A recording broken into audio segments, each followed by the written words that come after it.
kay Rodrigo Duterte sa Duterte. Pero pareho sila ng apelido. And I'm sure sa DNA nila meron pareho sa kanila galing. Pero pagdating sa trabaho kasi, magkaiba talaga sila. Magaling at very particular and meticulous si Senator Ivy sa kanyang trabaho. Which we do not see kay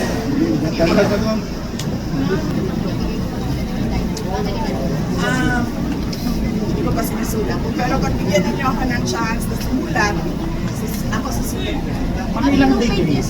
Ito si Ronald Cardena, hindi man lang nag-consult sa akin pa, nagsulat yung articles of impeachment. Tuloy, maganda ba pagkasulat niya? Hindi ba na-file ma'am? Tuesday. Kung tinanulan niya ako, hindi ako sumulat niya. So will you support ma'am? I don't have a vote in the House of Representatives. So,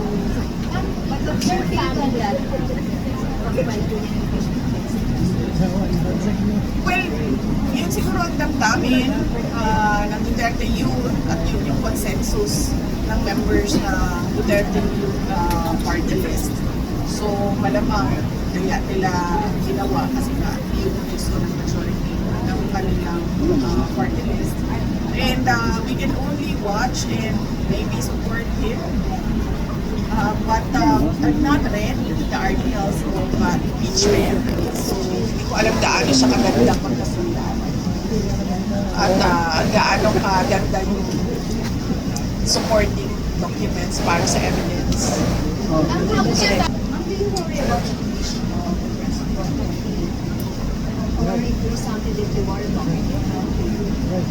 Ang worry ko mga may ibang slide kasi walang assistant sa loob ng kwarto eh. So yun yung worry namin kapag slide sa banyo, which is common sa mga elderly, sa slide sa banyo, sa kwarto. Yun yung worry ko. Wala naman akong worry sa mga gamot niya kasi may nurse. So ina-assist siya sa pag-inom ng kanyang mga kinakailangan na gamot. Wala din kami problema sa food kasi minimonitor yung intake niya ng mga lawyers, ng mga doctors. Ang problema lang talaga namin ay yung mga kapag umalaw siya, wala siyang assistant. But naiintindihan ko din na pinipilit siya ng doctors niya to be independent kasi gusto ng doctors niya na umalaw siya at gamitin yung mga assistant. Ang unang wish ko ay, kung sino ang genie dito? Saan ang genie?